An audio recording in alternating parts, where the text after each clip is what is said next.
হ্যাঁ, আর এই রিজিয়নে যেহেতু মায়োসিন আসতে পারবে না, এই জন্য ওটার নাম হচ্ছে ইনহিবিটেড ব্যান্ড, মানে ইনহিবিটেড ফর মায়োসিন। আচ্ছা, মায়োসিন গুলো এখানে আরো একটা লম্বা পার্টের সাথে অ্যাটাচড, ওটাকে আমরা বলছি এম লাইন বা এম ডিস্ক। এম লাইনও বলা যায়, এম লাইনও বলা যায় বা এম ডিস্কও বলা যায়। এম মানে মায়োসিন, মানে যে লাইনটার সাথে মায়োসিন অ্যাটাচ ওগুলো কি এম, তাই না? আচ্ছা, এখন দেখো তো এই মায়োসিনের এখানে এইটুকু পার্টের মধ্যে কি অ্যাক্টিন, মানে অ্যাক্টিনকে পাওয়া যাচ্ছে না? এই যে এইটুকু পার্টের মধ্যে অ্যাক্টিন আছে না বলতো মায়োসিনের মধ্যে, তাই তো? তাই মায়োসিনের আবার এই যে মায়োসিনের যতটুকু পার্টের মধ্যে আবার অ্যাক্টিন পাওয়া যাচ্ছে, এই যে এইটুকু পার্টের মধ্যে যে অ্যাক্টিন পাওয়া যাচ্ছে, এইটুকু পার্টকে আমরা এই জন্য বলছি এ ব্যান্ড, মানে অ্যাক্টিন ব্যান্ড।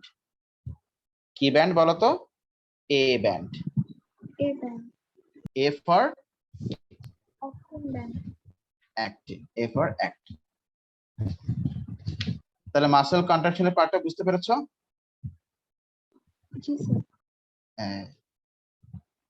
স্যার এটিপি যখন ব্রেকডাউন হয় তখন ফসফেটটা কোথায় যায়? ওই ফসফেটটা আশেপাশে হারায় যায়, টিস্যু ফ্লুইডের মধ্যে হারায় যায়, বুঝছো কিনা? জি স্যার। আচ্ছা, ঠিক আছে। তাহলে মাসল কন্ট্রাকশনটা এখানে ক্লোজড।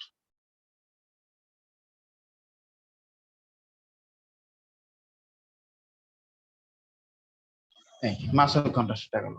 এবার তুমি আসো এন্ডোক্রাইন সিস্টেম, মানে আমাদের যে মানে ফিমেল বডির ভিতরে যে রিপ্রোডাক্টিভ অর্গানস, রিপ্রোডাক্টিভ হরমোনস গুলো যে কন্ট্রোলিংটা হয় সেটাই। আচ্ছা, এখানে এটা তুমি তো ও লেভেল অলরেডি থেকে পড়ে আসছো, আমি জাস্ট বেসিক হিন্টসটা দিয়ে দিই, তারপর তুমি বই থেকে একবার রিডিং দিয়ে দিবা, ঠিক আছে? আমি জাস্ট বেসিক হিন্টসটা দিয়ে দিচ্ছি। তুমি তো অলরেডি জানো তাই না, এফএসএইচ, এলএইচ এগুলোর ব্যাপারে তো জানো নাকি? জি স্যার।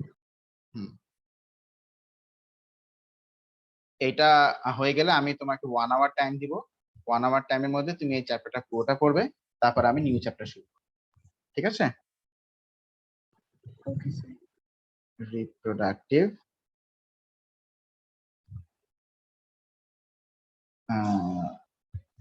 রিপ্রোডাক্টিভ এটা বলা যায় এন্ডোক্রাইন সিস্টেম।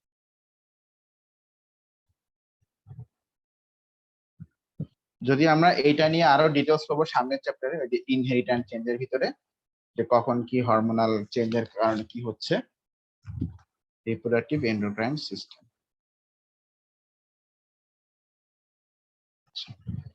এখন দেখো তো, বলতো পিটুইটারি গ্ল্যান্ড এখানে মেইন পার্ট হচ্ছে, ধরো এই যে আমাদের ব্রেন,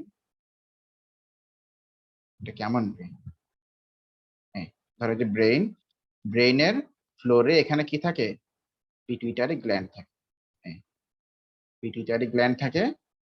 আর ফিমেল রিপ্রোডাক্টিভ সিস্টেমে ধরো এটা হচ্ছে ওভারি। আচ্ছা,